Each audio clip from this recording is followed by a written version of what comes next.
Module 2: Supportive Classroom Environment.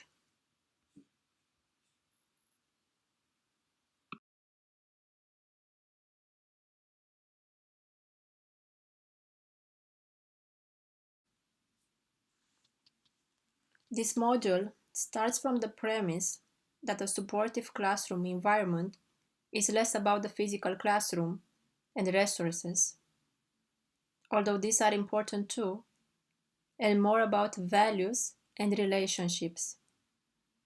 Still, the two are very connected. By following this module, you will understand how to create a supportive classroom environment in your school and how to become a model for the other teachers. The final outcome of your efforts should be those of creating a better connection among peers, an atmosphere of peace and friendship. And remember, the purpose of this module and of the entire training course is to reduce bullying in your school.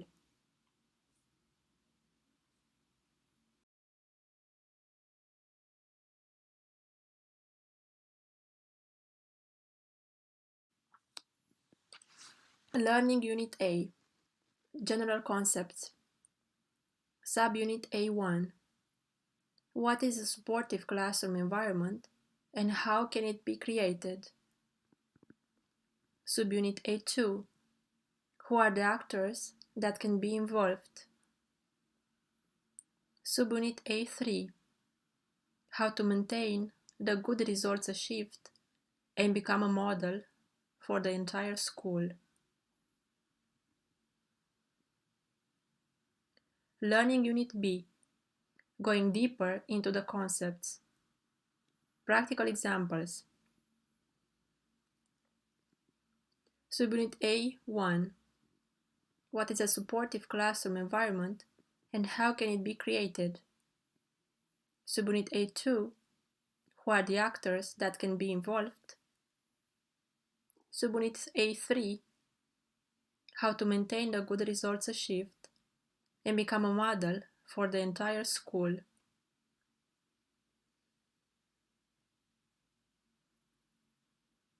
Learning Unit C: Group cohesion among peers.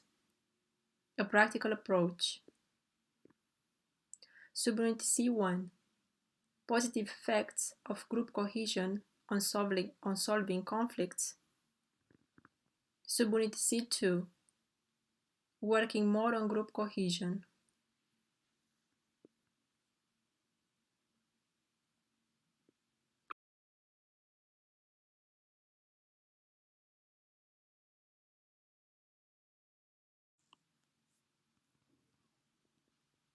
Learning Unit A: General Concepts. The objective of this unit is to be familiar with the concept of supportive classroom environment and with the steps to create it.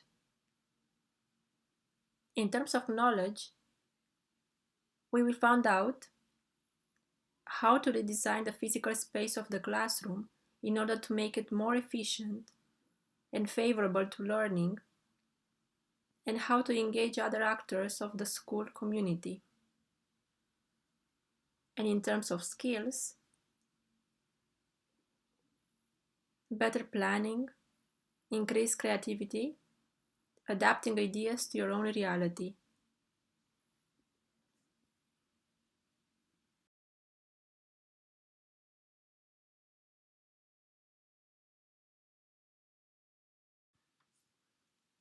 Subunit A1: What is a supportive classroom environment and how can this be created?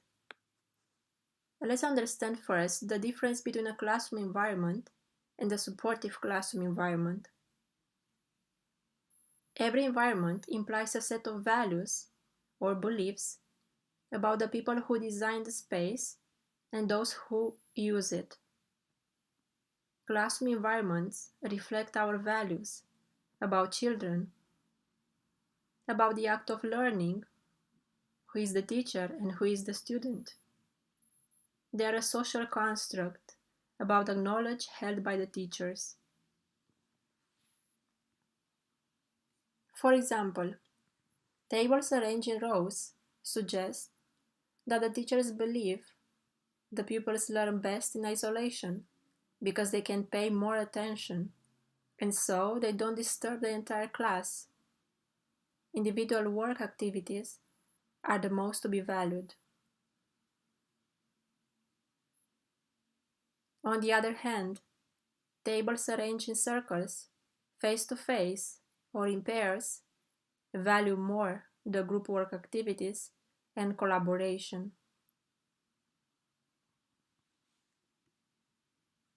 The layout of the physical space of the classroom needs to be welcoming to foster communication and relationships. Should also encourage choices, problem solving, and curiosity in the process of learning.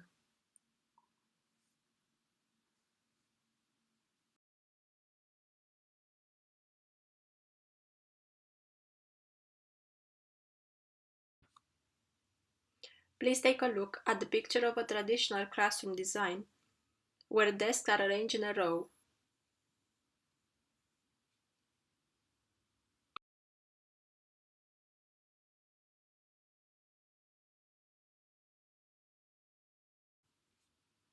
Here is a picture of a collaborative classroom design where desks are arranged in small circles, facilitating the space for group work activities.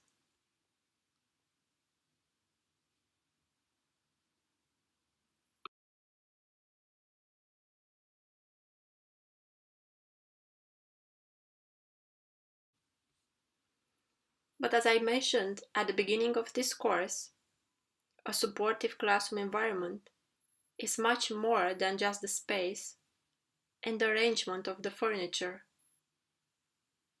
What is it then about? It is a place where pupils feel safe, welcomed, valued, encouraged, connected, curious, and engaged.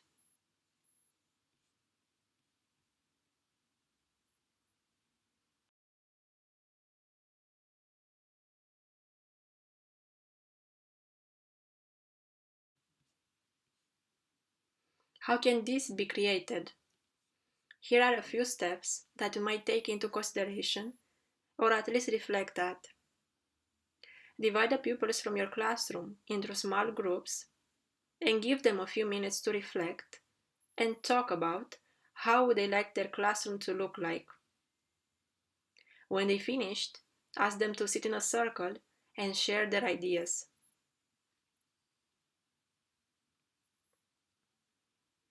Pupils need to be empowered to become promoters of change. In fact, all human beings love when they feel appreciated, and when they feel so, they are ready to do more. Children even more. Once they share their ideas, offer them space to put them into practice. A classroom environment should have the mark of the pupils. They should be the ones who can design the space and not someone else doing it for them. Let their creativity boost and let them redesign the learning space. Initiate a debate about the rules and values that they most appreciate and ask them why. Let them write it down on a list. This is going to be the code of conduct of their classroom. Keep it on a wall. Make the classroom an exhibition of every effort that comes out from intrinsic motivation, but also from their academic progress, and be proud of it. Post on the walls or in a dedicated space their most important projects and their most important civic initiatives, especially if they voluntarily engage in it.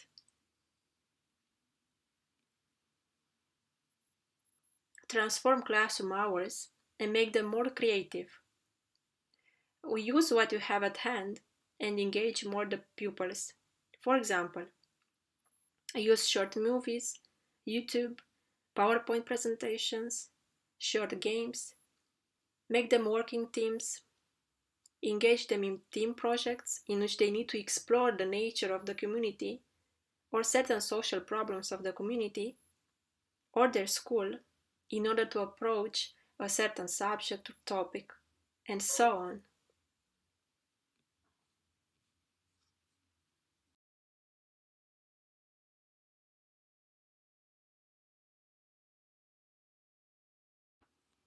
Subunit A2.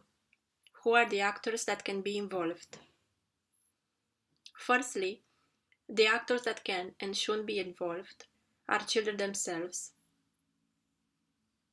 Any initiative for promoting a change must start with them. They need guidance and support from one teacher. Also, they are the ones who need to present their new ideas to decision makers from the school, like the school principal or other teachers. Encourage them to organize a meeting with decision makers, but only after they have their ideas made very clear and after they prepare the plan of implementation with expected results. In this way, they feel empowered and their initiatives might gain support. Depending on the change they want to produce, whether it's about changing the design of their classroom, some cultural or civic project they would like to implement, or the way their classroom hours are organized, they can look for extra support from other schoolmates, other pupils, or their parents. Parents and school community can be involved more than just in the administrative aspects of the classroom and individual counseling sessions. Therefore, here is a hierarchy of actors involved. Starting from pupils, next master or guiding teacher, next decision makers, then schoolmates, finishing with parents or school community. Teachers know best one thing. When it comes about the well-being of the child, parents are ready to involve and to invest. And creating a supportive classroom environment, as well as empowering pupils to contribute to this change, is about their well-being.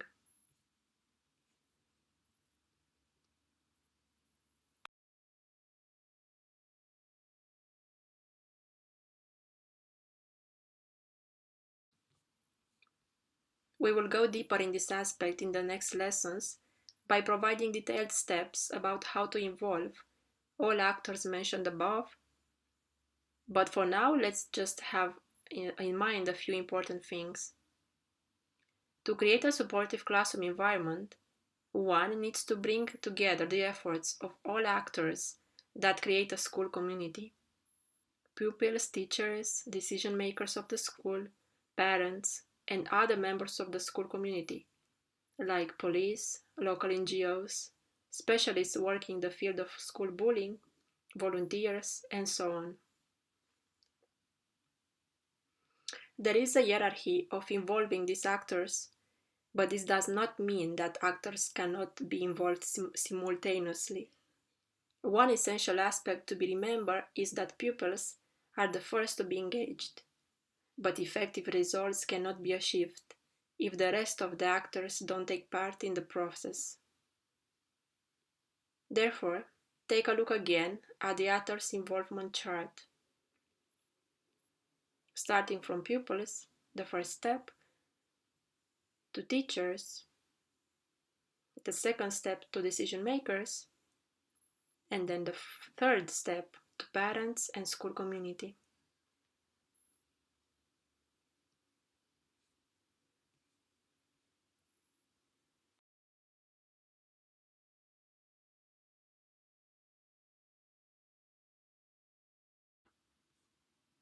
Subunit A3.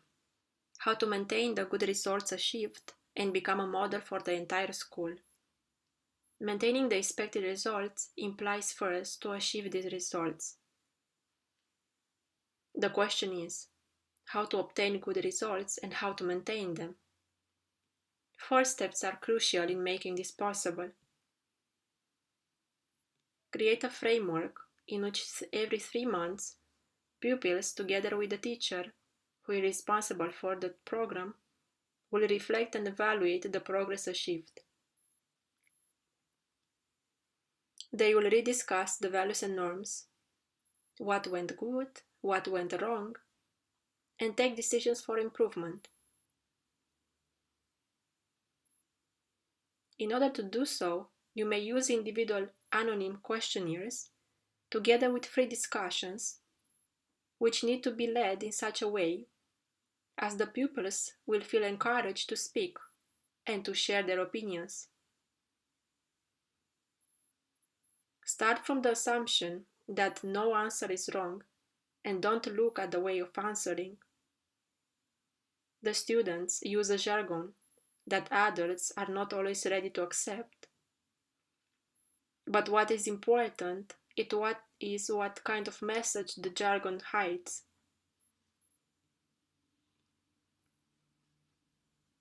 See below a short example of a basic individual questionnaire.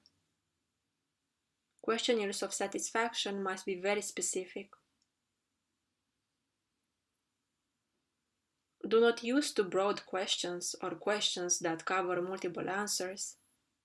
Also, it is important to do the questionnaires and the discussions in the proper time, not when people are too tired, too excited, or too stressed because of exams.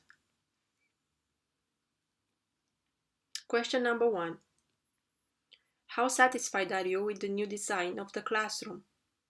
Do you feel more comfortable now in the class than you felt at the beginning of the year? The possible option of answers: not at all, average, and very. Question number 2. Do you like your classroom? Is it clean and well organized? Question number 3. Do you feel you can concentrate better at class hours? Question number 4. Do you believe that relationships among your colleagues have in general improved? Question number 5. Did your relationship with others improved?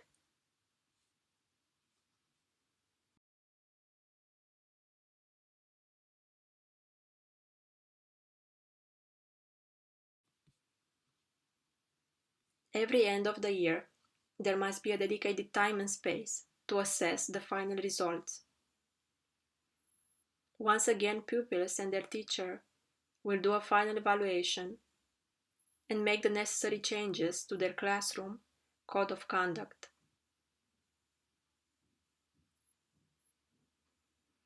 In order to do a final evaluation, you may use again questionnaires of satisfaction as a first step.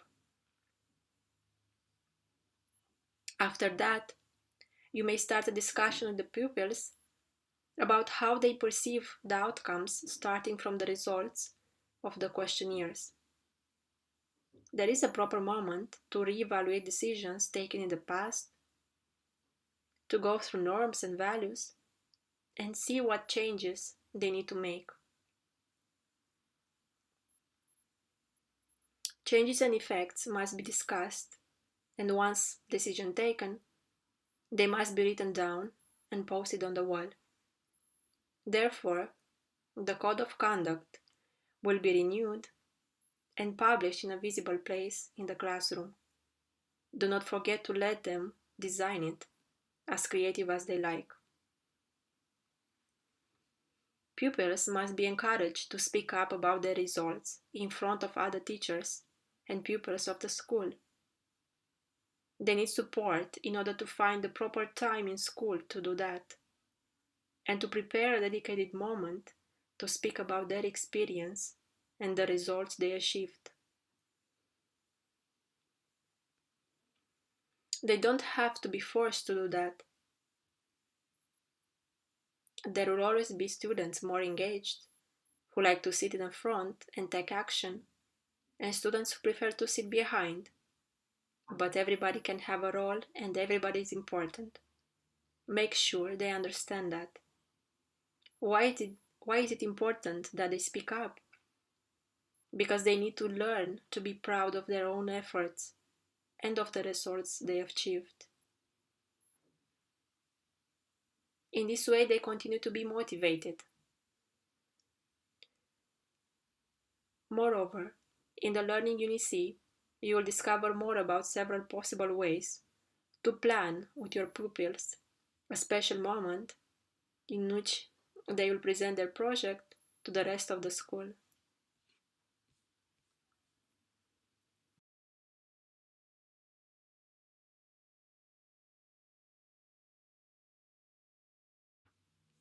Repetition. Everybody knows that a baby needs repetition in order to learn about the world. When it's time for eating, when it's bath time, story time comes after bath, sleeping comes right after story time, and so on. Same rule applies to older children, to students.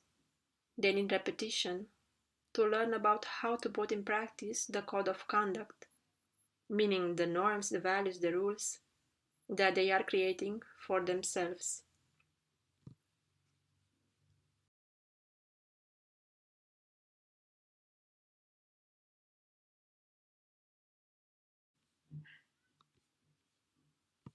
Practical activity number 1.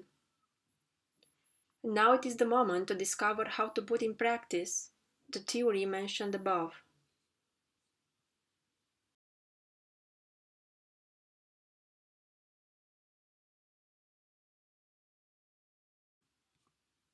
Duration of the activity 50 to 60 minutes. Type of activity role play and debate. Objective of the activity to initiate a debate together with the pupils about the classroom atmosphere and the classroom design. To make the pupils work together as a team.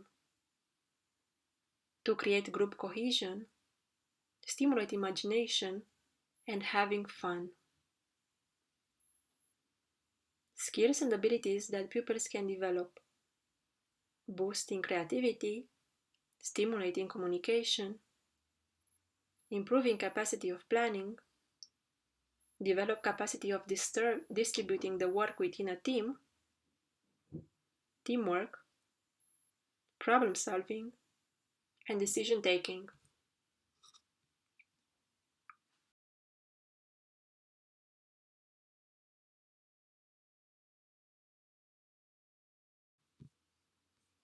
Part 1 should not take more than 15 minutes. Description of the game.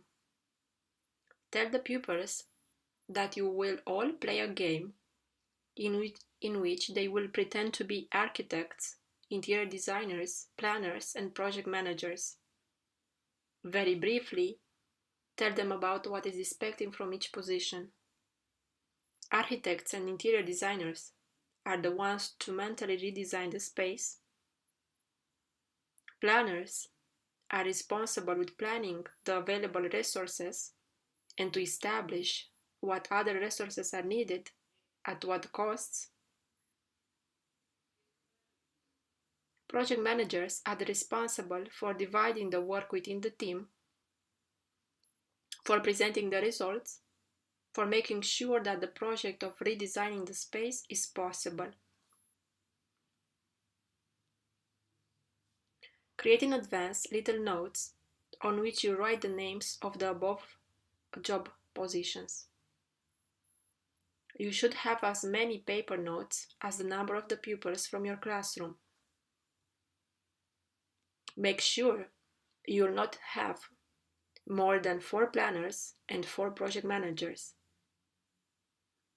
The rest of the notes will be dedicated to architects and interior designers. Group the notes on your desk in this way.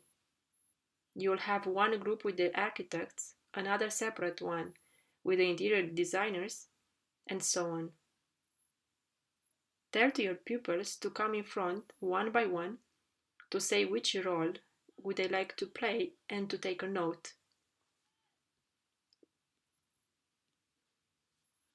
After everybody has a note with a role, ask them to group themselves in 4 or 5 small groups and sit together. No more than 6 pupils at one table or in a circle. In the end, you should have a group with the project managers, another one with planners, another 3 or 4 with the rest.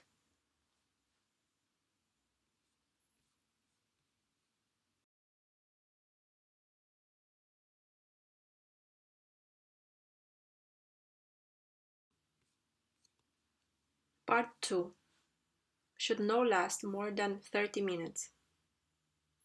Tell them to step into their role and to think about the interior of their classroom and about how they feel there. Give them 1 minute of individual reflection in silence. Start a debate and facilitate it by using questions like, do you feel comfortable in your classroom? Is there anything you don't like in the design of the classroom? Or is there anything you'd like to change? Do you see a different way of arranging all things in the classroom in order to be more organized? Would you like to have a special corner in the classroom in which you could express your creativity? Would that be useful for you? Would that make the classroom look more beautiful? Would you like to have a special corner on a wall with your best project exposed? You are the architects, graphic designers and artists, planners and project managers. How would you design the interior of this classroom? How would you design the space in order to be more beautiful and better organized? Don't forget to take into consideration also the limited resources that you have, talking about money, materials, and so on.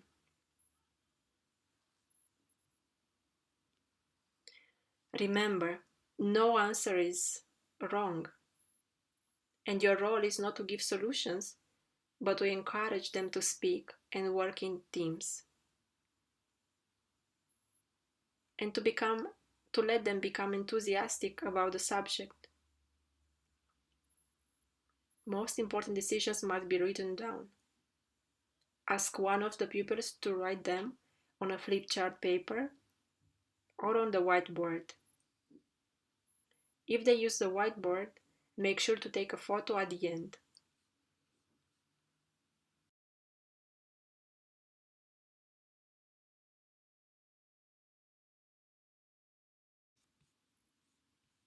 Part 3 should last around 5 or 10 minutes.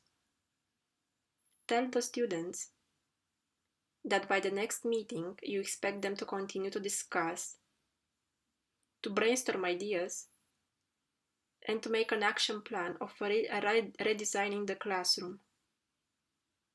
They can use a flip chart paper, colored pencils, PowerPoint presentation, or other method they prefer in order to make the plan visual.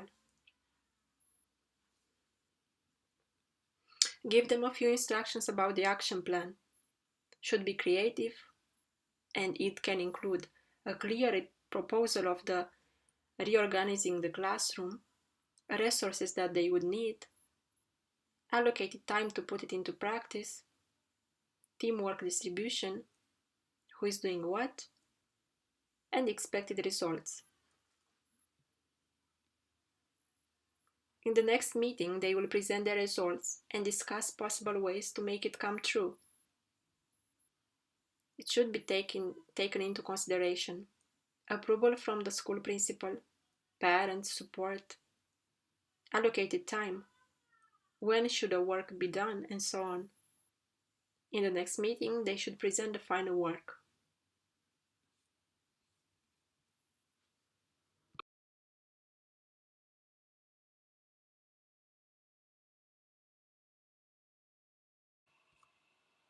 Learning Unit B, going deeper into the concepts. Practical examples. The objective of this unit is to provide key ideas for facilitating a supportive classroom and a learning environment.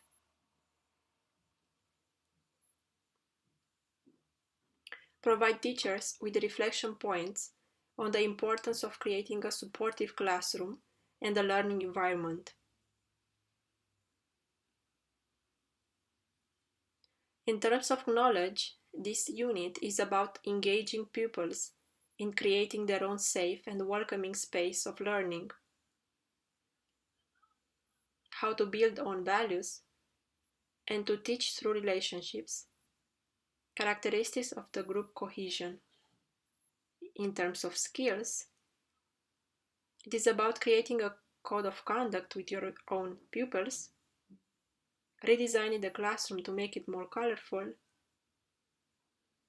increasing creativity, and increasing researching abilities, increasing capacity to facilitate discussions within the group.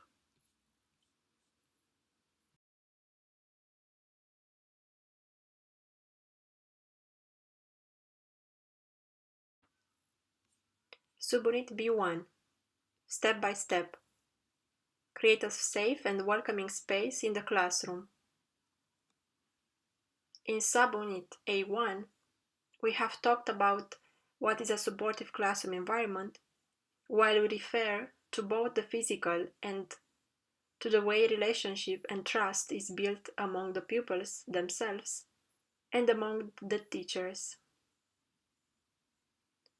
In this unit, we will go deeper in understanding why is this physical space so important and how to create a welcoming and very organized space. Therefore, you will learn more about the subject and receive several ideas to put it into practice in your school. And remember, a good classroom organization is part of effective teaching.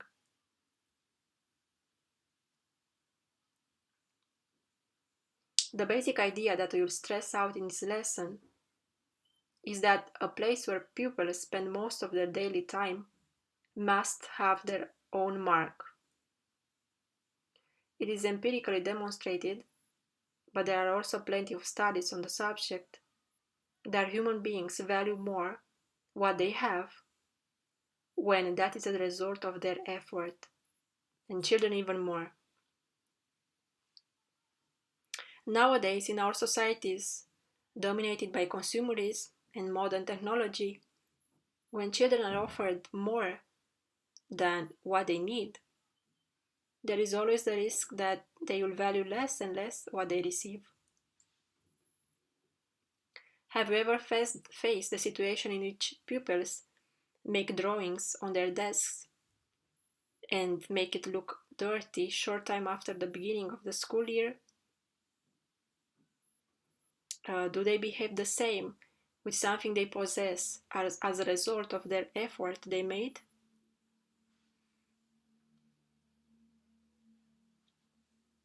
When they put effort into something, they learn a lot and feel more satisfied. They become better at problem solving, and they are more likely to believe they could improve themselves by working hard. Also, they learn to value and to respect, to appreciate, and so they learn to care about the others and about the place they live in.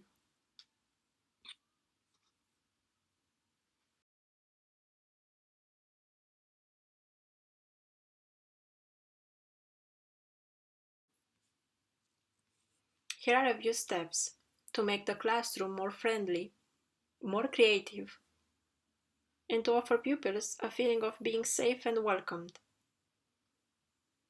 Ask your pupils to think of a way of arranging the furniture in such a way as to create more possibilities for them to work into teams and also to make more space in the classroom. You may also think to keep the classroom layout flexible. Please take a look at the example on the right side.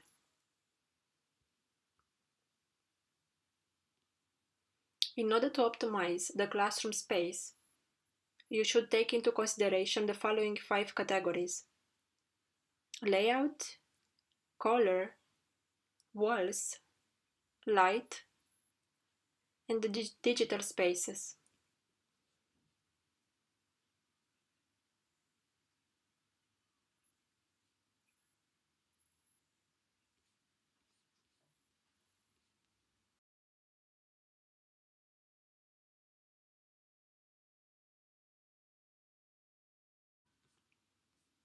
Make a room for visual reflection in your classroom.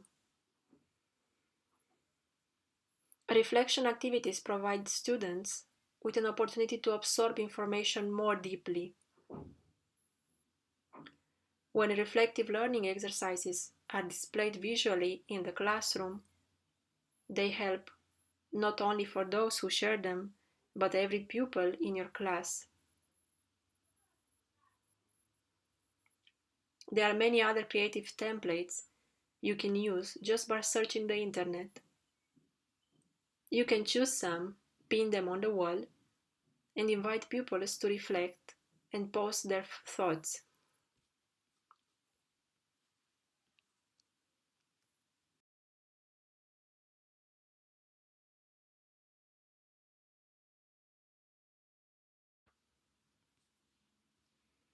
Encourage more color in the classroom. Use color in creative and unconventional ways, such as displaying inspiration posters or creating themed mood corners. Here are a few images to get inspired, but if you Google, you can find thousands more. The best idea is to involve pupils in looking for them or just drawing them directly.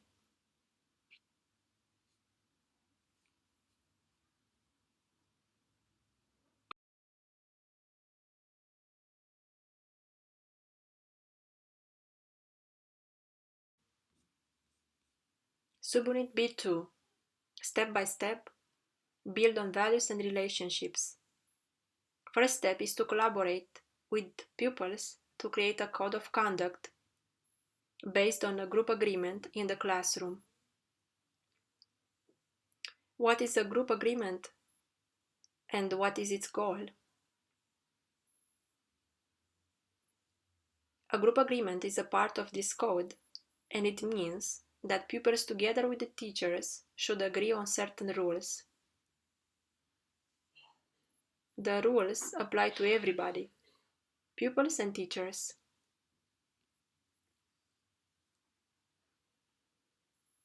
Rules of a group agreement. All contributions are valued. Do not impose your point of view as teacher. Use a range of questioning techniques in order to open up discussion rather than trying to get to a quick right answer. For example, how would you like to have your desks arranged? Do you believe that this make it good? And so on. Recognize that some pupils might not feel comfortable sharing. Explore ways of dealing with this, such as using post tickets or discussion in pairs, so on. Invite somebody from the class to write down the final decisions. You as a teacher will act only as a facilitator. And it is better to sit among them, not at the front desk. After the code of conduct is written down, pupils can make it more creative and post it on a wall.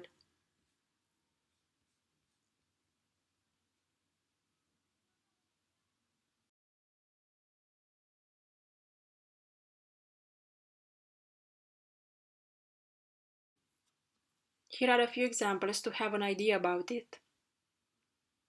In the first poster, we can see respect is the golden rule.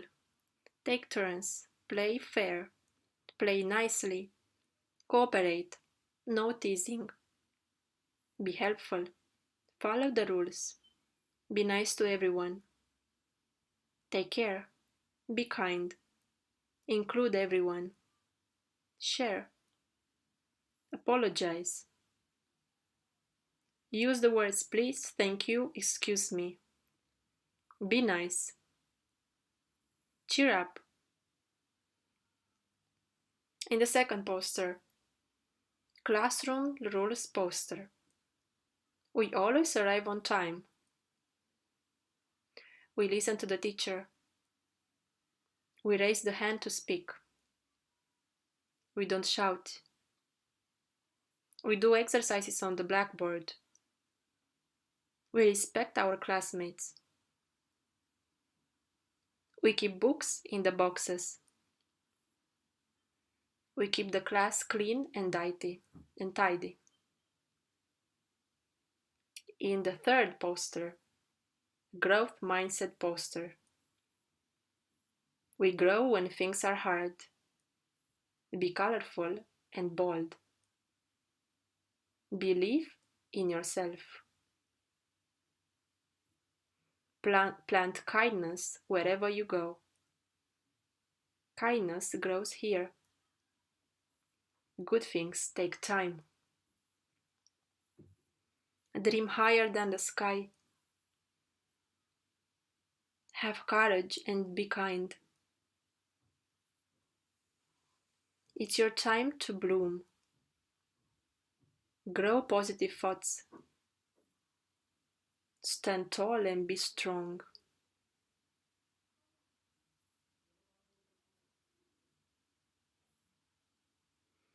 Don't you ever give up. Difficult roads can lead to the sweetest places.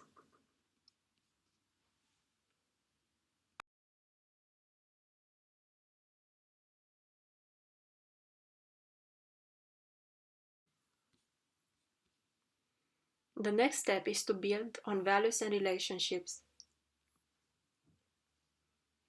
After the pupils have agreed on their code of conduct, they need support to put it in practice.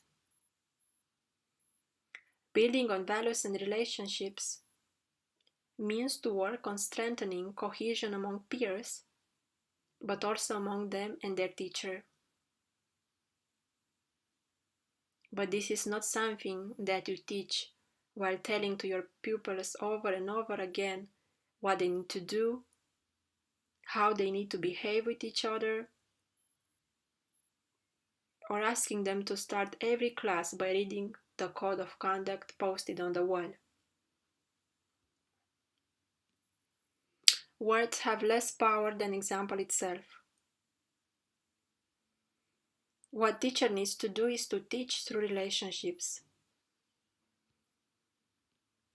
What does this actually mean? In theory, teaching through relationships describes a complex social environment in which pupils and teachers share experiences and participate in activities that together engage them in the learning process. Teaching through relationships does not mean fraternizing with your pupils like a friend or a buddy. Instead, it means forming close alliances with pupils and getting to know their learning styles, or where they are in terms of knowledge, abilities, and potential. And more than that, it means getting to know their interests, personality, and background. Because, as Lev Vygotsky explains, learning is relational. And the style that the teacher applies for accompanying the pupils in the learning process is the one they will learn to apply between themselves and later on as adults in the relationship with others.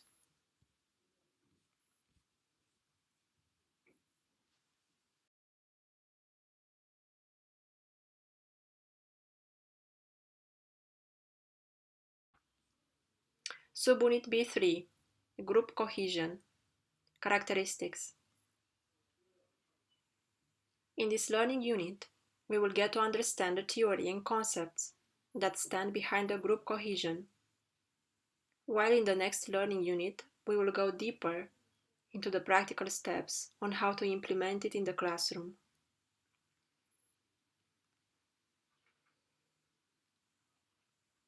Take a few seconds to reflect on what cohesion means in physics. The force that unites the molecules of a liquid or of a solid.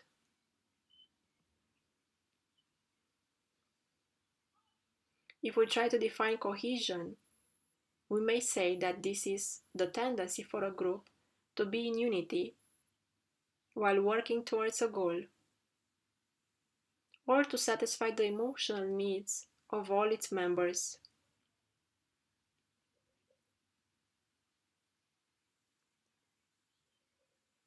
According to most researchers, cohesion can be broken down into three main components defined as the causes that create group cohesion: task commitment, perceived unity or group pride, and emotions or interpersonal attraction to the group. Let's get a bit deeper into each of it. Interpersonal attraction refers to the fact that the group cohesion exists as long as its members develop mutual positive feelings towards one another.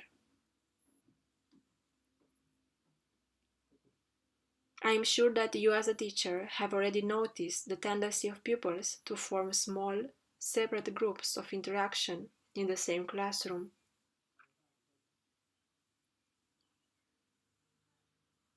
Very often, when two such small groups or different members of the two groups enter into a conflict, the conflict escalates and may generate a long-term situation of bullying.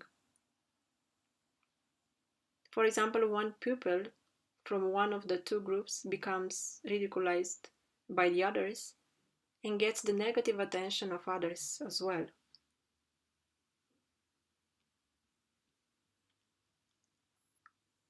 Perceived unity or group pride creates a sense of belonging, of community, and its members develop a deep sense of we-ness. This component is very related to interpersonal attraction, and in early ages, primary and secondary school, is not something that can be taught, in the sense that adults cannot have an influence here, but can use it to build on, to strengthen the cohesion of the group. Task commitment. Several theorists point out that a strong group cohesion implies the fact that its members are committed to work together to complete their shared tasks and achieve their collective goal. Every individual commitment to the task creates feelings of responsibility for the group's outcomes.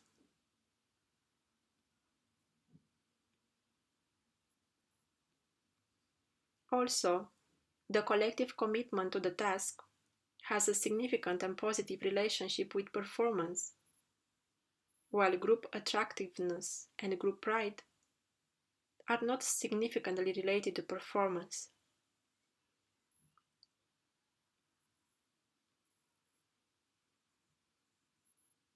Despite group pride or interpersonal attraction, task commitment can be strongly used by adults in order to develop and maintain the cohesion of a group.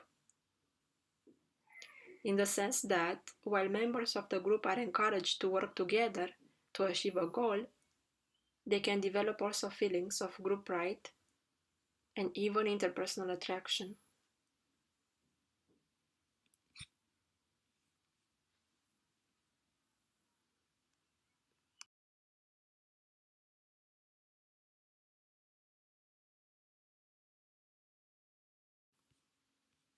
Practical activity number 2.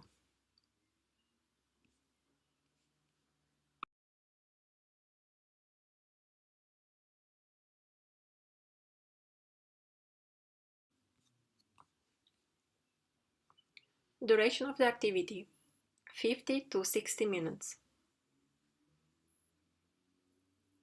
Type of the activity, brainstorming and teamwork.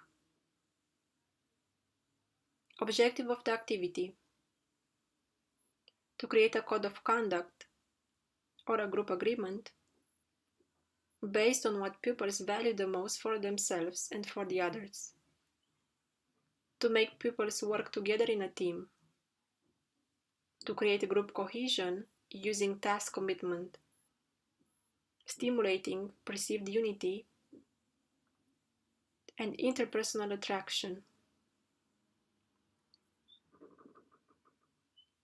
Skills and abilities that pupils can develop. Boost creativity or imagination, stimulate communication and teamwork abilities, stimulate a sense of belonging to the group, develop capacity of distributing the work within a team, problem solving and decision taking, stimulate empathy.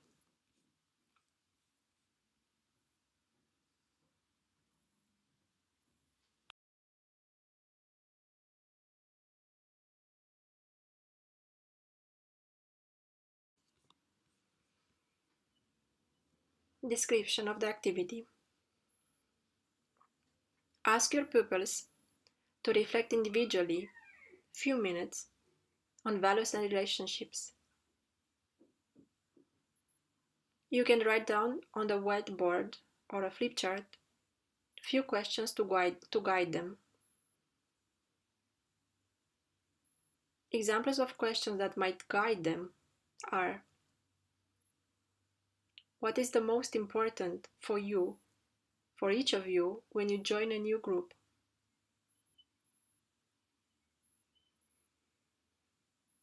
How do you perceive a newcomer? What would you do for him or her?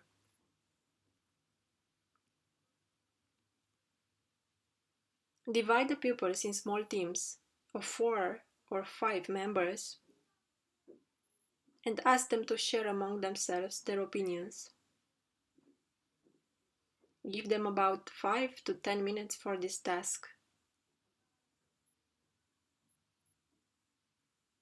After that, ask each team to share with the others keywords of what they found as being the most important for each member of the team. Somebody from the team should write down the keywords in front of the others. They can also discuss them if they feel the need. After each team took turn, depending on the time left, ask them to work together to include all the keywords in a code of conduct and to create a poster.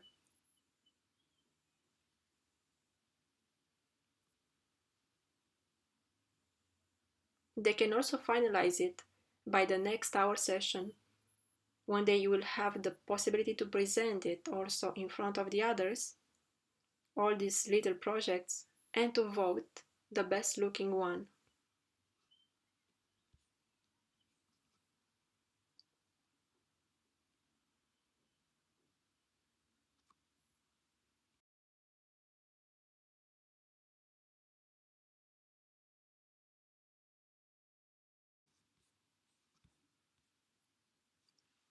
Learning Unit C. Group cohesion among peers. A practical approach. The objective of this unit is to offer practical examples to teachers on how to create cohesion among peers as a key aspect for developing a supportive classroom environment.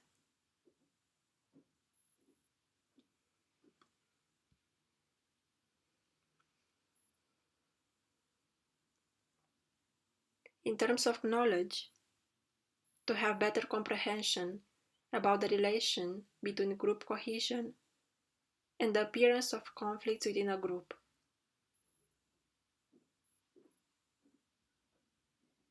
Restorative cycles. 6 practical steps to strengthen cohesion among pupils and solve situations of bullying.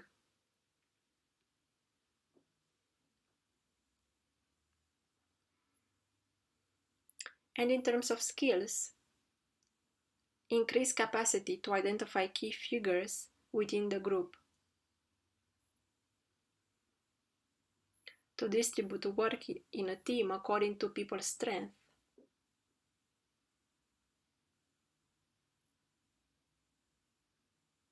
to make the act of teaching more creative, practical and engaging.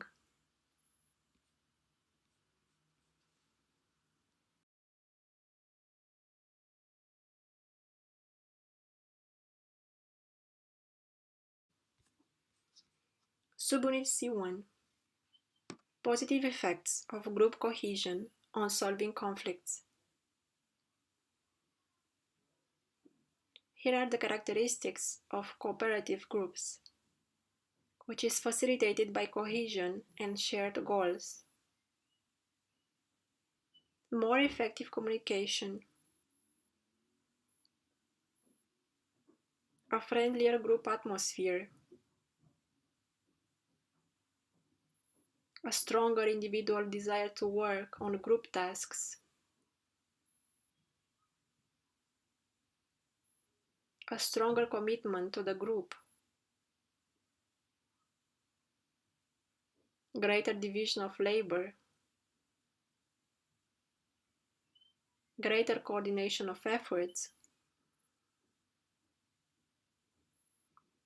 Greater productivity.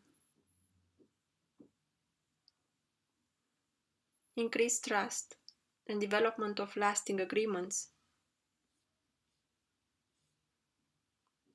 Increased ability to solve conflicts.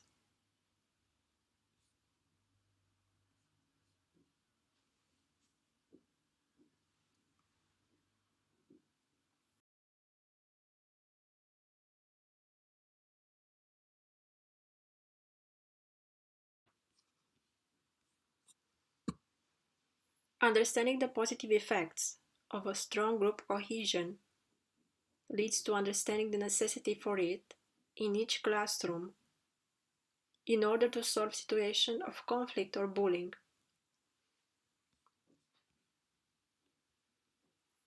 However, group cohesion does not guarantee the elimination of conflict or every source of bullying.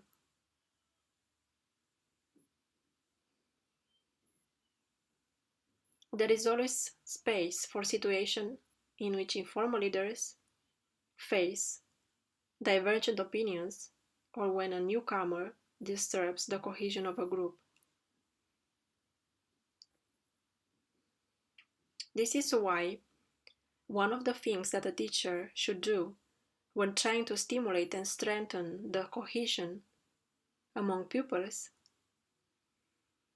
is to identify 3 important figures of that group: the instigators, the peace builders, and the informal leaders.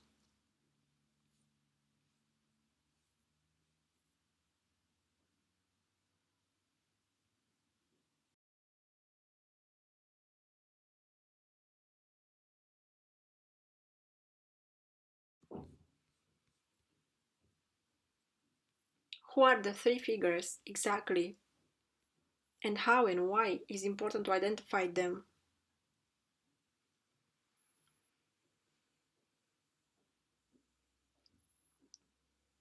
Informal leaders are those who might have a bigger influence than others over the group due to various reasons, like they are popular, they are smart, admired, they take initiatives, they are the first to engage in various projects, they are supportive, they communicate well with most of their peers, they are capable to motivate others, and so on. While peace builders are those pupils who are very empathetic, who always try to solve unjust circumstances, who calm down spirits, detention the atmosphere, and so on. And the last ones, instigators, are those who tend to create tension, who always disturb the class, who seek to receive attention,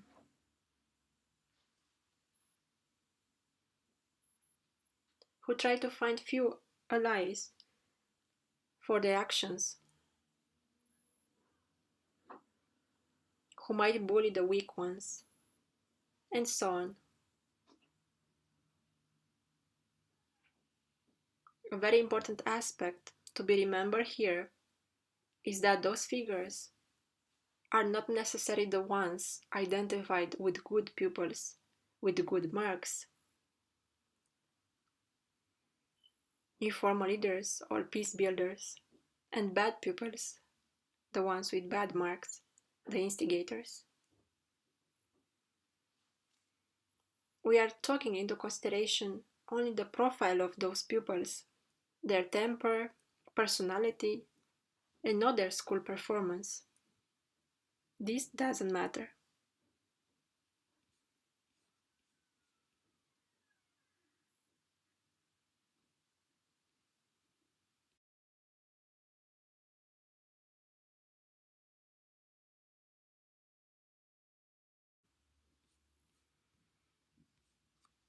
Once you identify these figures, it is important to go to the next step on placing them strategically in the economy of the class. Basically, that means the following. When working for projects in a team or small groups of 4 or 5 members, place always an instigator and a peace builder at the same table.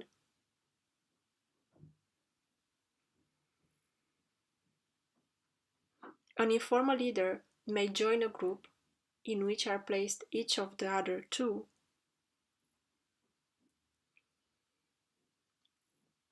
but make sure that it doesn't overwhelm the group, meaning that doesn't take too much attention on itself or doesn't seek to impose his own direction.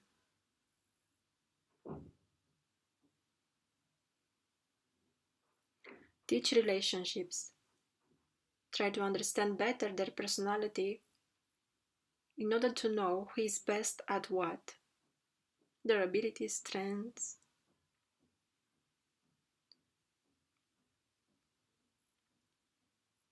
and give them responsibilities accordingly. To an instigator, might excel in organizational skills or in convincing others. Give him or her tasks according to that strong ability.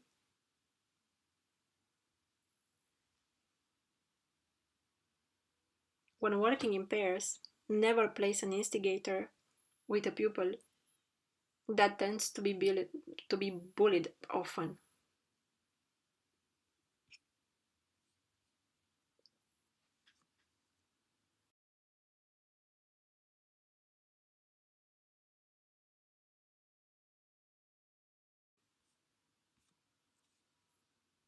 Other ways that you may take into consideration in order to support pupils to deal with conflicts are the following. Create unconventional moments of self-reflection, such as to offer to pupils a space in the physical classroom to post small notes on a wall with their feelings, fears, expectations, goals, their mindset moments.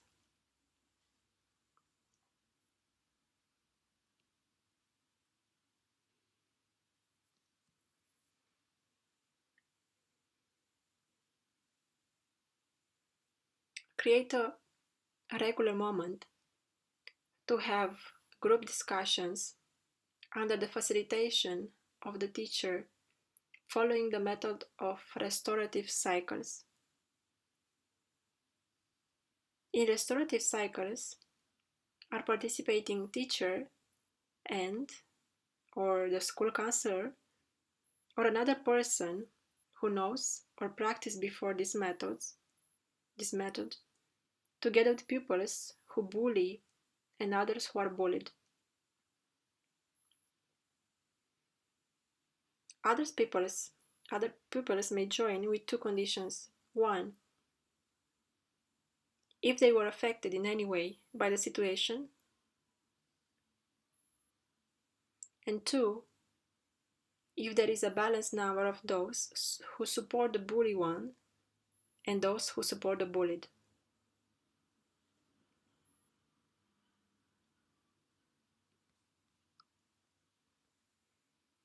Restorative cycles are not punitive. They are methods of helping pupils reflect on their actions.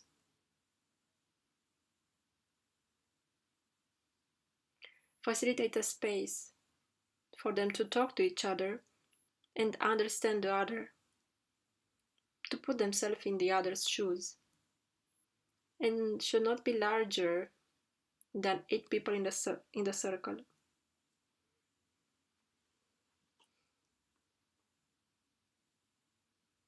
The teacher only facilitates the whole process,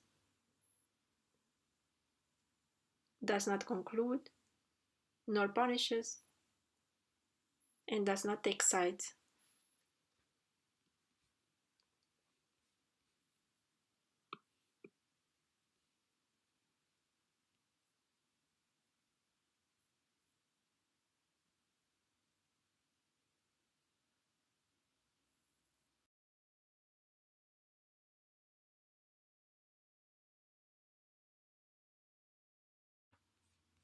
Subunit C2.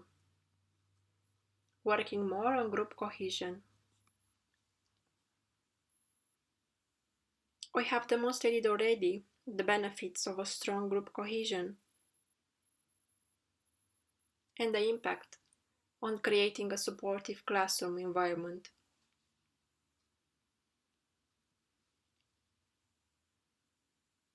In this lesson, you may find other practical ideas on how to strengthen the cohesion among your peers and how to create a sense of a supportive classroom environment.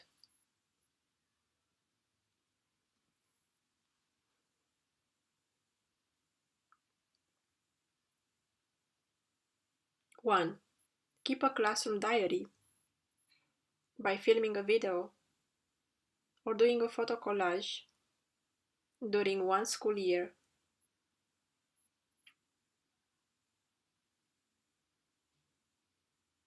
The idea is to help your pupils look retrospectively on their own learning process.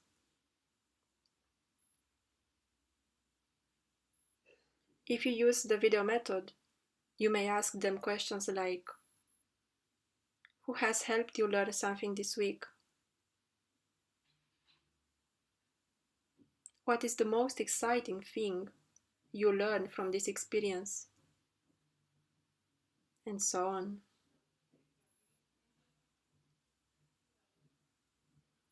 If you decide to use a photo collage, remember to add significant messages to the most representative photos you take.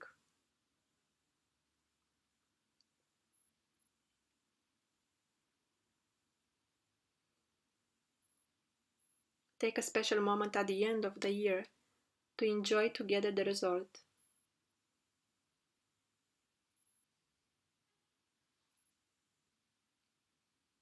2. Rewards and recognition are keys to motivating your pupils.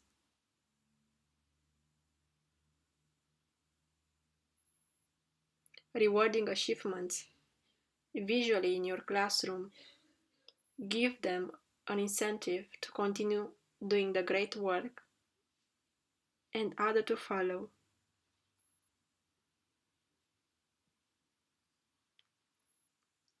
3. Pair up struggling learners with pupils who excel. For pupils who have mastered the content, being tasked with teaching a peer encourages them to come up with creative ways to reframe the content. For those who struggle, it is demonstrated that they learn faster from a peer and that this type of interaction strengthens connections between the two.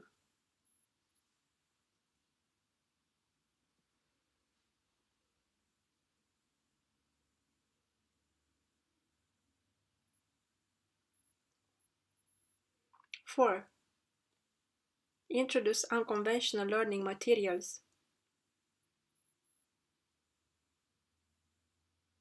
In the need to follow the curriculum, try to use as many unconventional materials as possible to make the content more relevant, more practical, linked to the reality, and more attractive. Use, for example, TED Talks, short movies, cartoons, a visit to a museum or a company, a factory. Use social media. Listen to educational podcasts, video conferences to connect with guest speakers, and so on.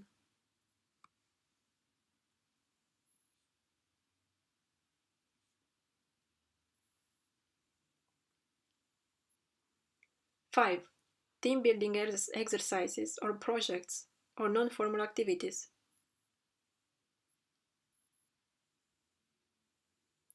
Give to your pupils as many as possible team projects. Engage them in non-formal activities to implement projects that are extracurricular and that are very powerful in creating a strong cohesion among them.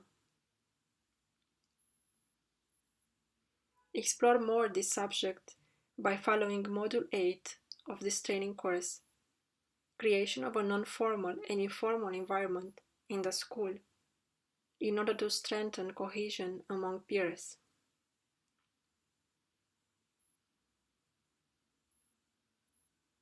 Also, for any recreational project that you plan with your pupils, such as organizing a trip, a camp, a contest, give them the task to organize it.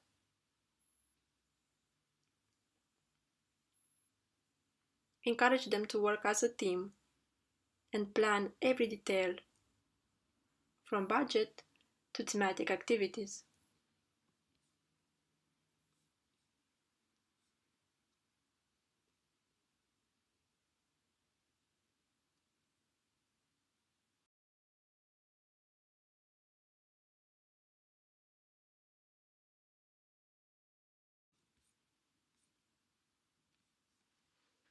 Celebrate the wins and group projects with ceremonies.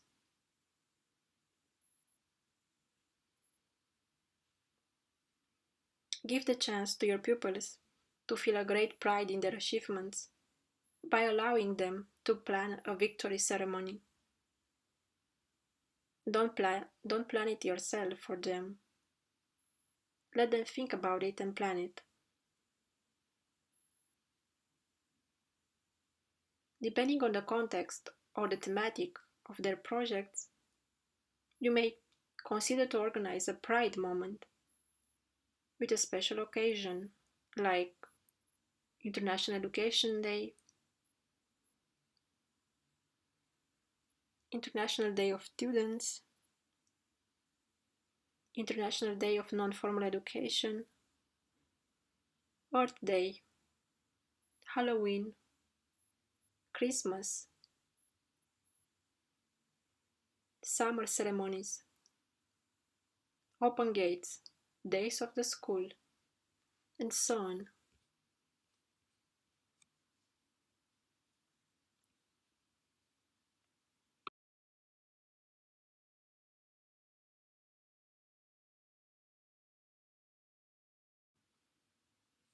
Practical activity number 3.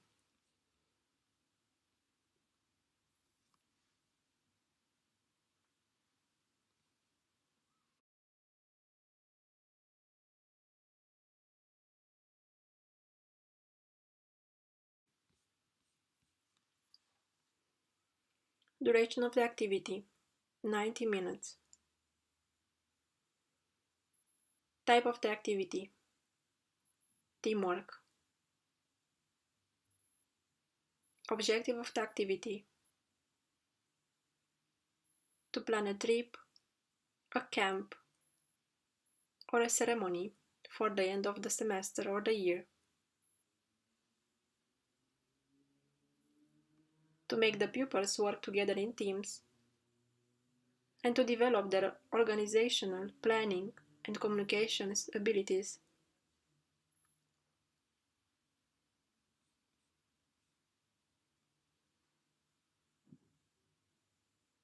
Skills and abilities developed by the pupils. Boost creativity, imagination, stimulate communication and teamwork abilities, stimulate a sense of belonging to the group, develop capacity of distributing the work within a team, problem solving, decision taking, capacity of planning, budgeting.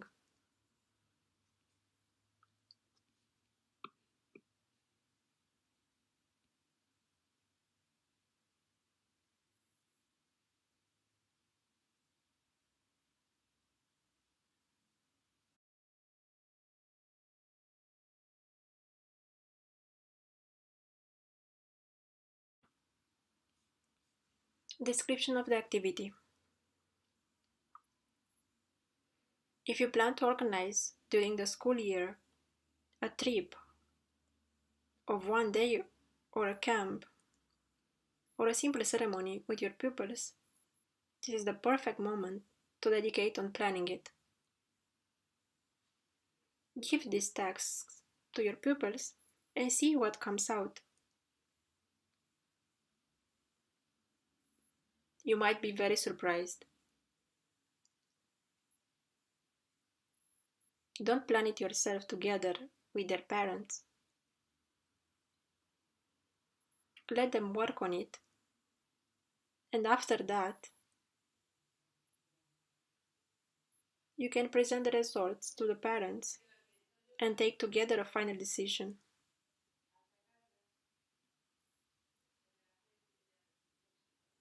When giving the task, guide them a bit by presenting them a plan that they need to follow.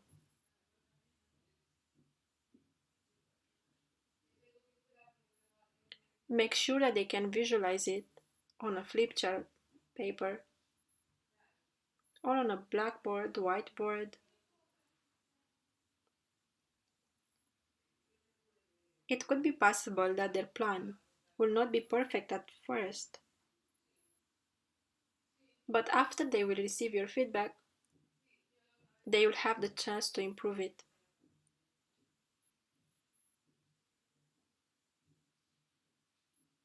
They can start the plan in 1 hour session and they can continue with it as a homework until your next meeting. Give them feedback and a chance to improve it. Discuss the results with their parents in the next planned meeting.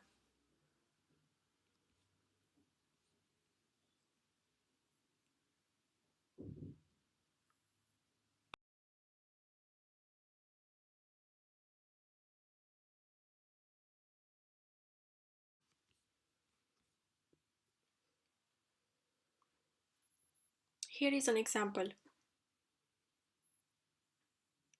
Date of the trip, of the camp, or of the ceremony.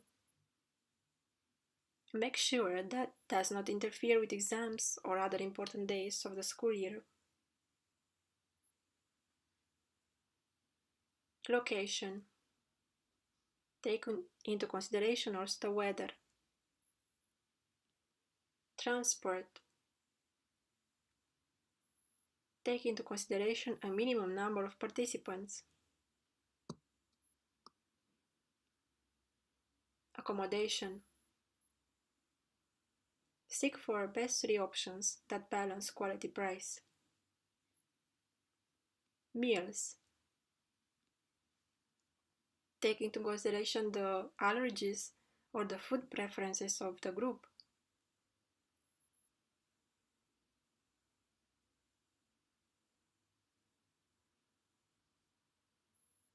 Plan daily thematic activities for the entire group and make a summary with the needs, with the resources like materials, equipment.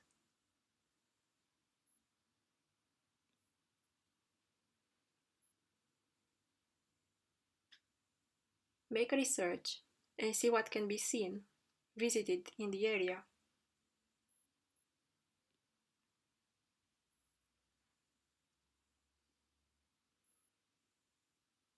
Build a budget taking into consideration all the above.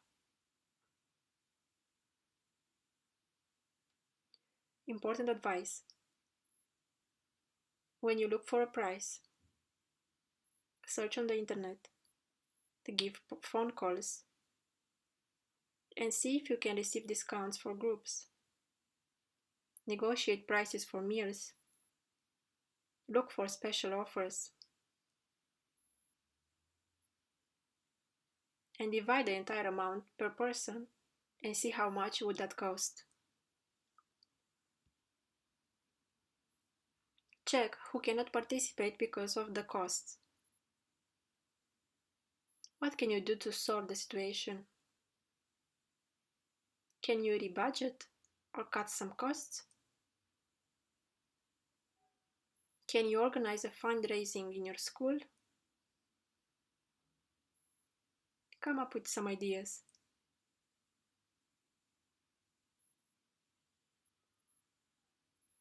Present the plan on 1 or 2 flipchart papers in the next hour session.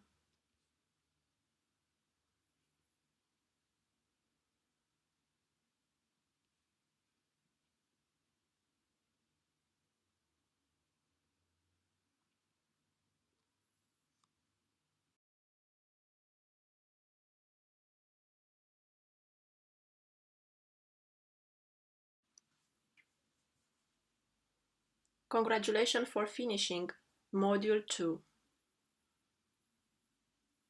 Now, it's time to assess your knowledge based on the module content that you have just been listening to by doing the following quiz.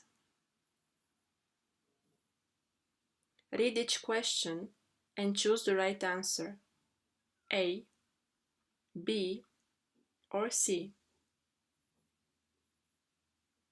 Only one answer is the right option. There are 12 questions in total. Good luck!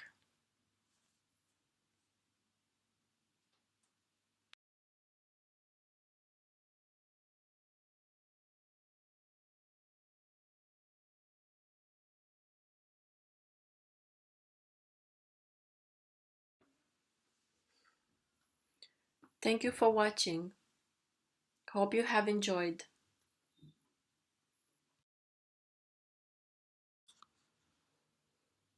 Next, there is an optional choice of watching 2 short movies about how to teach through relationships and how to become a better teacher.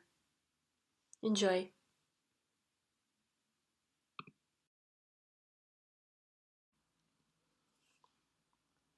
Thank you for taking time for watching this module. Hope you have enjoyed.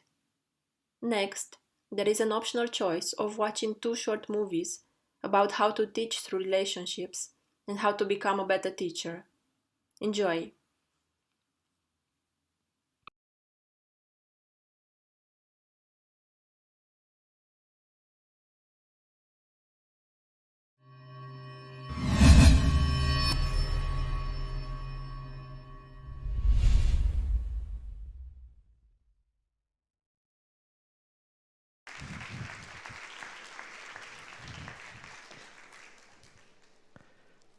I'm obsessed with the question, what makes a good teacher great?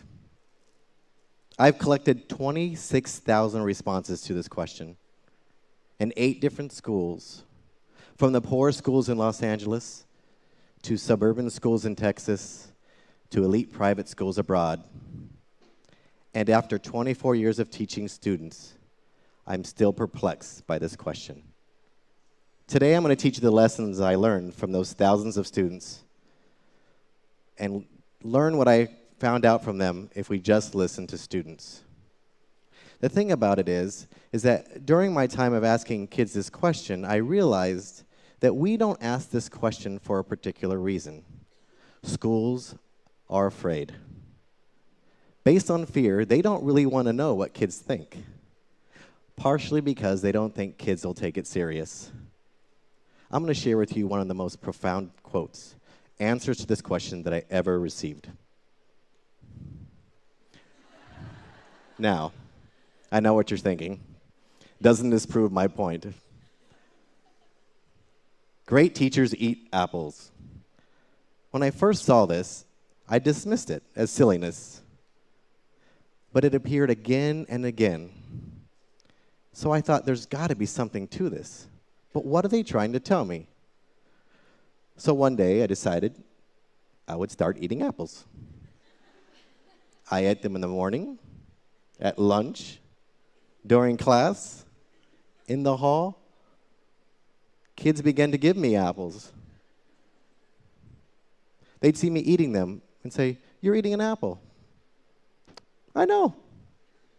They would smile, and I would smile back. It wasn't until I understood that kids wanted to see me as somebody who was willing to receive a gift from them, that the apple was a symbol for our relationship. There was goodness in that and trust. But for a long time, I wasn't listening, and I hadn't understood this. They have their own language. When they say a great teacher is chill, what they really mean is don't take it too serious. Be calm in all situations. Don't get overwhelmed. They have a way of speaking to us about what they really want to tell us, but we have to listen, right? I'm the father of 2 grown kids. They're out of school now and in college. But when they were at home and they were teenagers, I had to learn a whole new language. When they would come home from school, I might ask them, "How was your day?" And they would say, "Fine." Which usually meant, it was not bad, it's pretty good. Nothing happened eventful. I probably learned something, maybe I didn't. But if they came home and said, "Fine," what they meant was, it wasn't really great, but don't ask me because you wouldn't understand anyways. If I asked them how their day was and they said, "Okay," what they were trying to tell me was that it wasn't good at all, and you should probably ask me more questions, but don't expect me to answer. Kids have their own language. They have their own way of thinking. They want us to think like them and understand what's inside of their head. They have so many ways of thinking that things are great. They want us to see the world inside of them. But they don't want us to act like them. They want us to be calm and protect them and keep them safe. Kids have a way of communicating, and adults just haven't spent the time listening. But what if we did? What if we really listened deeply to students? One of the things I noticed after all the years of collecting these responses is that there's patterns that emerge. When I asked the question, what makes a good teacher great? Oftentimes I heard, a great teacher loves to teach. 70% of the time, the quote or the answer that followed was, a great teacher loves to learn. The reason this is significant is they don't see this happening. They don't see teachers learning in front of them. They see them teaching, but they wish they would learn along with them. Think about it. Principals hire teachers to be content experts, to have all of the knowledge, not to be learners. But what if they did? What if you showed up in the classroom and the teacher had something prepared and said, I don't know exactly what we're going to do today, but I can't wait to learn with you? Or that they saw their teacher struggle through something they didn't actually know and then eventually discovered the answer. Kids want to be inspired by this idea that learning is important, but they don't see it in schools. When I saw this quote, "A great teacher isn't a teacher," I actually was a little bit offended. What do you mean? I'm a teacher. They're like, we know. What they were trying to tell me is, a great teacher isn't in the classroom. Think about it. Think about a time that you have some enduring understanding, a time when you learned something that you still remember and use to this day, like throwing a baseball or riding a bike. I remember learning to ride a bike from my mom when I was 5 years old. She took off the training wheels of my bike. She got behind me and began to push. And we ran until she finally let go, and I began to ride a bike. That's what I did. That's how I learned to ride a bike. I can still ride a bike to this day from that moment. But can you imagine if I tried to learn a bike from my mom in a classroom? What it would look like? Son, first, you need to learn all the parts of a bike. There's pedals and a crank, and there's a chain that turns the wheel. You have to give significant force. Once the force has enough momentum and you can keep your balance, that's how a bike works. I want you to learn all the parts, be able to label them and draw them. Then you're going to learn and write a research paper about the history of bike riding. All the important elements, the adventure, the developments of bikes. And at the end of that, you're going to take a final examination. If you pass and get an A, you can ride a bike. At 5 years old, I think I would have said, never mind, I'll just walk. This is exactly what we do to children. We put them in a classroom and tell them, this is what I want you to learn. It's important, do it.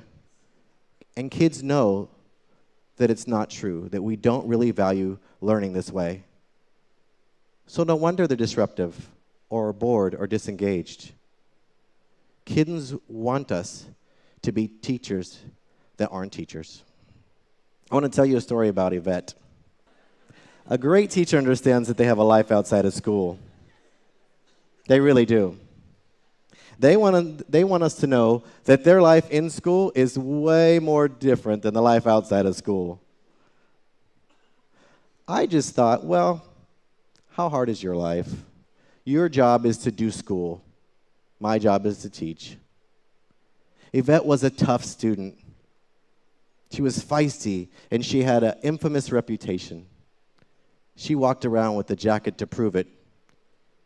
Whenever she walked around, the kids would follow.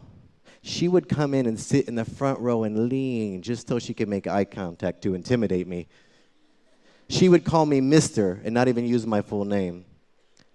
When she'd get up to go to the bathroom, all the girls would follow. Eventually, I learned from Yvette what she needed to learn. And I thought I became pretty good at what I was doing. I noticed one day she stopped turning in her homework, which she had become a great leader in the classroom. She turned in her homework. She participated in class. She actually was quite good. So when this happened, I was surprised. So I went up to her and said, Yvette, I'm very disappointed in you. She said, I know, mister, I'm sorry. I expected and turned in tomorrow. Tomorrow came, and just a few sheets of unfinished work were turned in.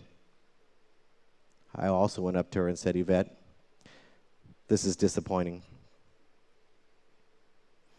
She said, I normally do my homework in the bathroom because it's the quietest place in my house. But this week, the electricity was turned off, and it's dark in there. I had a candle, but it burnt out, and I'm sorry. She gazed down, not her prideful self. I had missed the point. I had not listened when she said, I'm trying, mister. I heard the words, but I didn't listen. Great teachers notice when there's a struggle. They don't make assumptions about what kids can and cannot do. They wait and watch, and they rescue them when they're stuck. Good teachers hear them, but they don't listen. I'll never forget Yvette. I'm grateful because whenever I see an answer of a student like that, I remember her, and I listen. This was the most perplexing answer I think I ever received. It happened every year for 10 years. At least one student would put this. A great teacher sings. What are they talking about? I can't sing. So I started saying, wait a second. What do they mean? It wasn't until Danny turned it in as one of his responses. He was the class clown. You know, he was the one that when we took a class picture, he put your fingers behind your head. He would make faces at me during lectures so I would laugh. Everything was a joke to Danny. So when he turned in his responses, and they were all serious and actually really good, I was surprised when this showed up in the middle. But I knew there was something to it. I just didn't know what.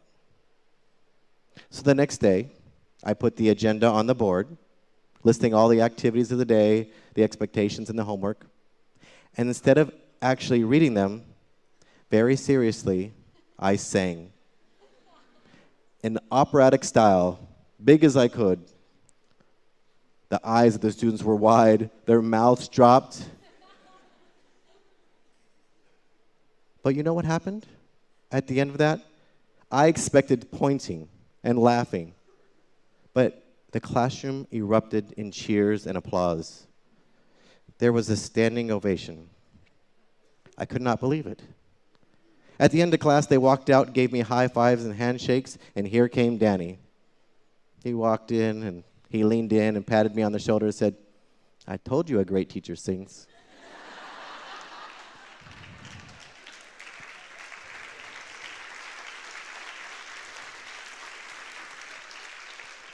Great teachers make themselves humble before their students. They take risks. They put aside their fear to try. They trust that they're going to be supported if they fail. But they don't see this. They see experts, remember? Content experts. What if we hired teachers not to be deep understanding of content, knowledge keepers, but deep understanders of students? How our schools would change and transform. But it's no wonder students don't care, or that teachers don't really listen, because they've never been taught. But what if we did listen? You see, we spend 3 years of a student's life teaching students to read. About 12 years of those students' life teaching them to write. Maybe if they're lucky, they get a semester or half a year learning to public speak. But they get virtual 0 years of formal listening instruction. 0. Think about it. When was the last time you were at a dinner party and someone asked the question, so, what do you do for a living? And this response was, oh, I'm a listening teacher. I teach advanced listening at the high school, advanced listening communications, or beginning listener for elementary. We don't hear this because we just don't believe it in schools. It's important. Though in the world, listening is one of the #1 skills essential for business and life, and we just don't teach it. We need to listen to our students. In our classrooms are the future, the Maya Angelou's, the Mother Teresa's, the Elon Musks of the world. And can you imagine if we took the time to ask those students what would make a good teacher great? And then we actually listened. We could transform schools and education. Thank you.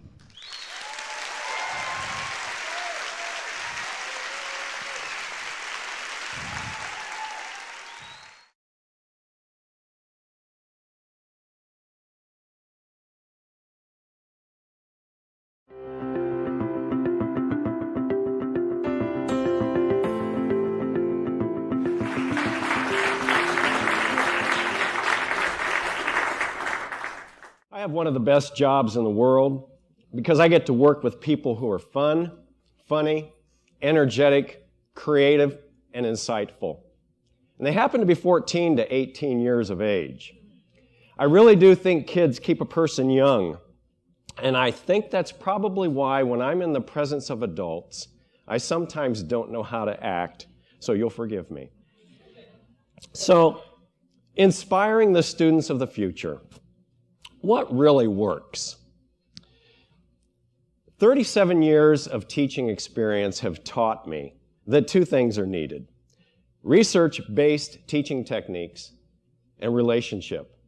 Relationship is huge, but we'll talk more about that later. What I'd like to look at first are the techniques. I think probably most of us remember the teacher-centered classroom. This is probably what we're familiar with from our youth. You remember the teacher was up front and center. The students were in nice, neat rows, not allowed to talk to each other. And the teacher, the source of authority, downloaded information to the kids who regurgitated it back up on a test designed to measure how much content they could remember. Now, I have to admit, I love lecturing, but my students don't always love it. It does not always inspire. So I was thinking, what really inspires? Years ago, I was doing lunch duty at school, standing in the lunchroom, being visible, watching kids go through the cafeteria line. And as I watched the kids going through the line, it occurred to me, they love having choices.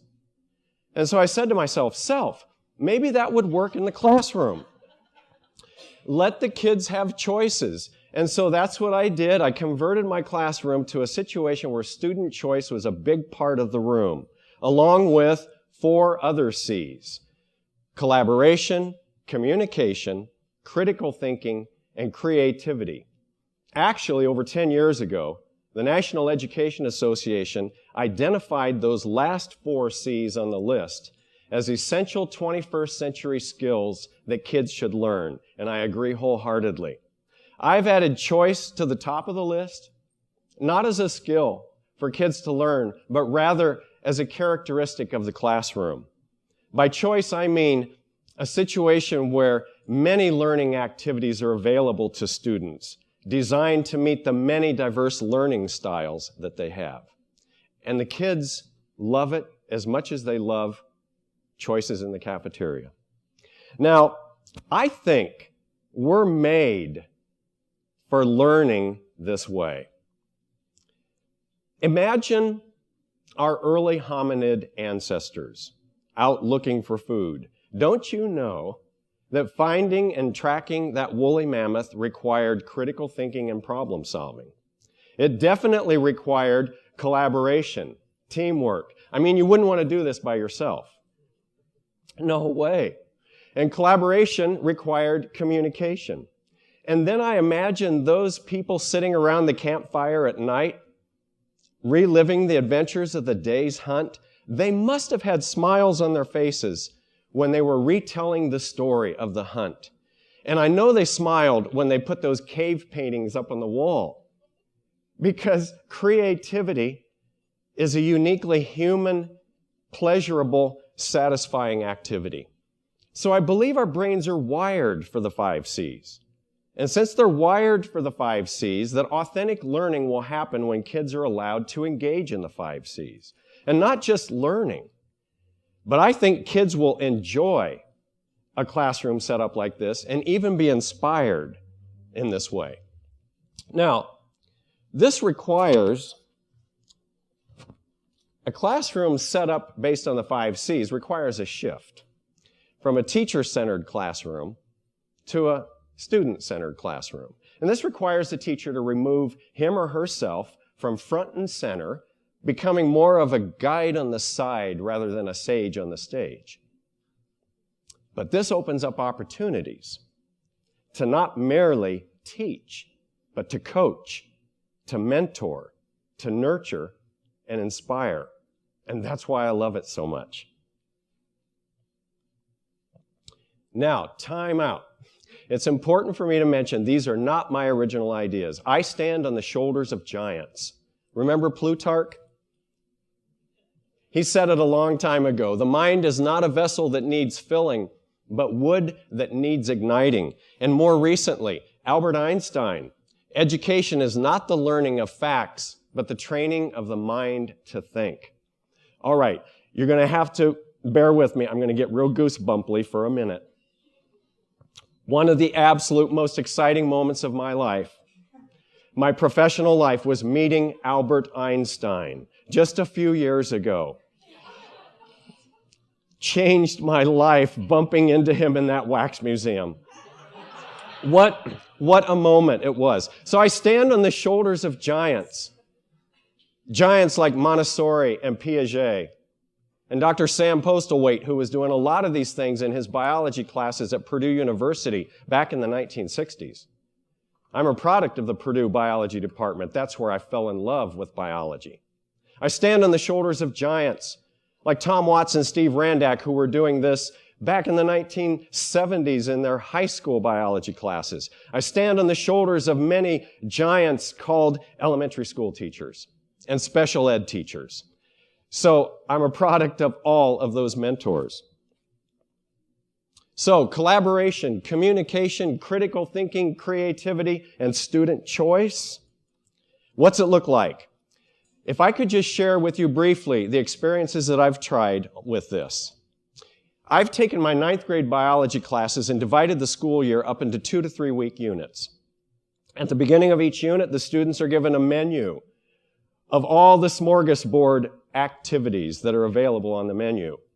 Now, this has been challenging because I've had to write all of these activities so that no matter what combination of activities a student chooses to do based on their learning styles, and no matter what order they choose to do them in, they'll still achieve the required objectives for the unit.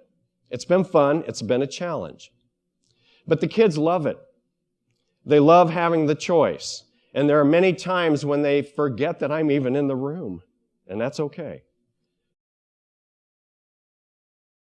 One of the things that is not required, there are 2 activities normally in every unit that are not required. One is the test at the end of the unit, and the other one is the computer tutorial. I've taken several summers and written these self-paced, interactive computer tutorials that the kids work through. They're designed to take the place of the stuff that I used to lecture on. Kids have told me in private, Mr. Rule, we like the tutorials better than your lectures. And that's okay. That's perfectly okay because it's all about them. And so if you came to visit my class on a typical day, you would see some kids working through the computer tutorials. You would very likely see some kids working on some website activities online. It's very possible you would see some kids in a corner of the room with headphones on watching a video related to the unit, writing out answers to questions that accompany the video. I'm sure would see students doing laboratory activities. You would probably notice some kids tending to their ongoing science fair projects. And I know for sure you would probably find a group of kids off in another corner around an educational game designed to teach them about some biological concept related to the unit.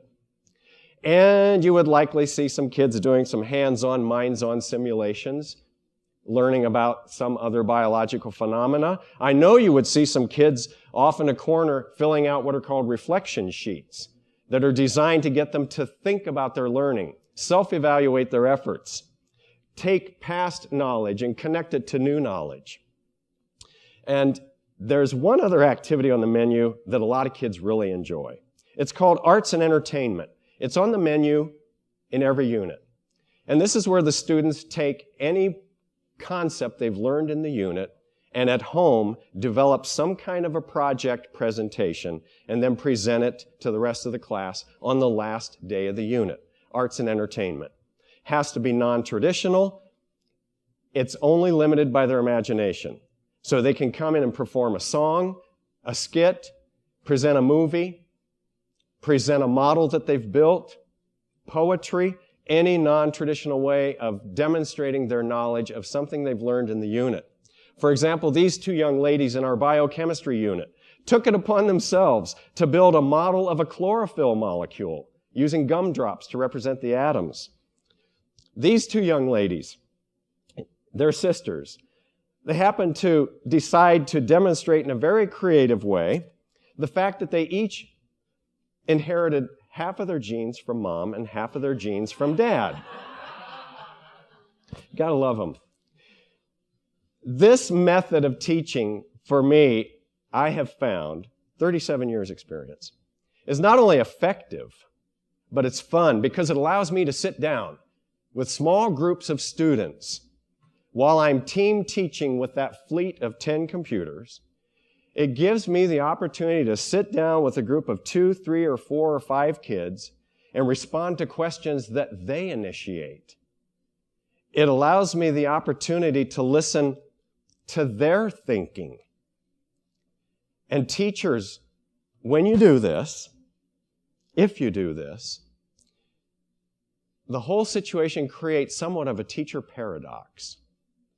Because by removing yourself from front and center, you seem to become less important. But paradoxically, in reality, you become more important. Because when working as a guide on the side, you're freed up to use the most powerful teaching techniques I have ever run across in 37 years. They're as old as the hills.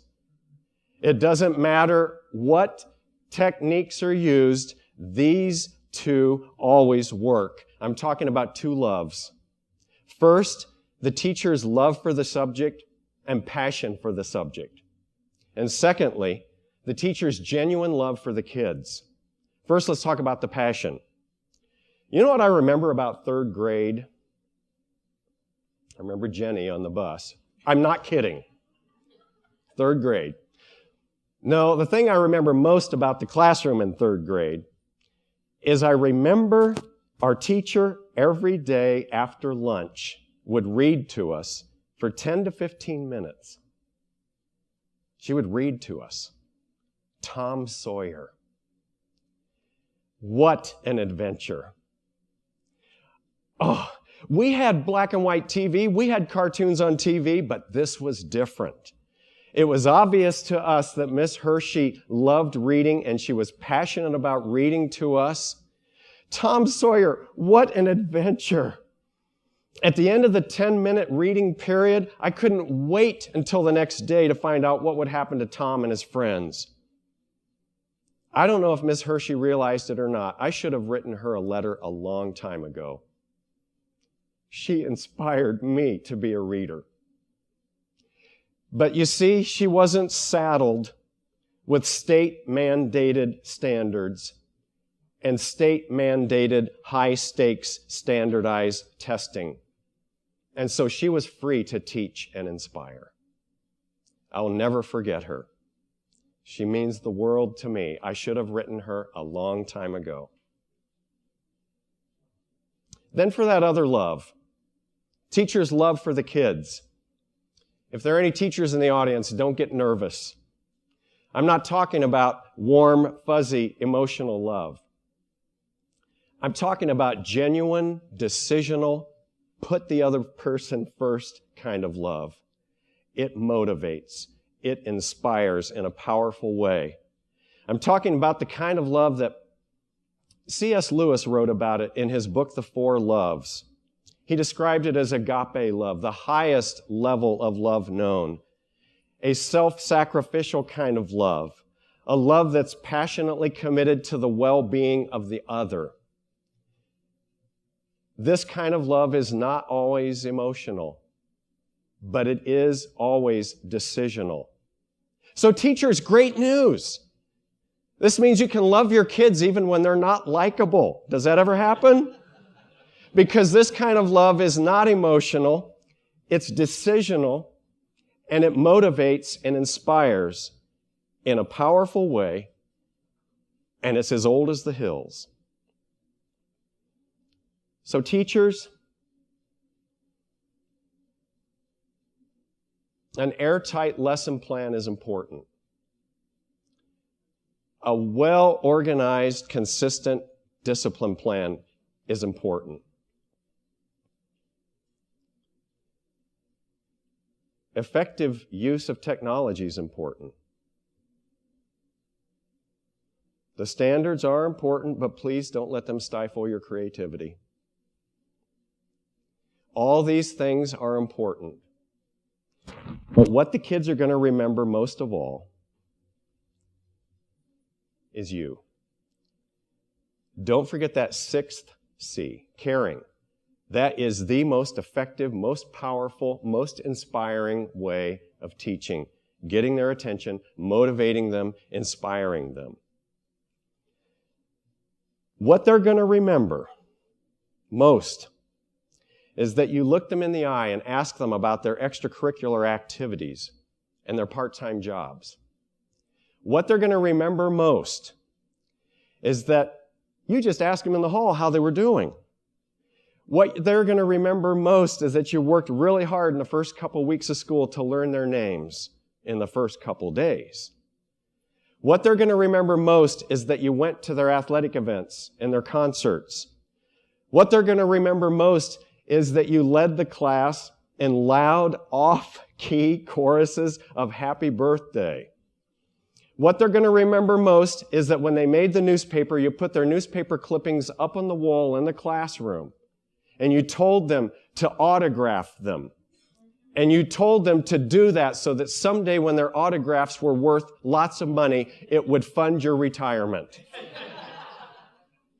What they're going to remember is that you were transparent and that you were real and that you had the ability to laugh at yourself and laugh with them.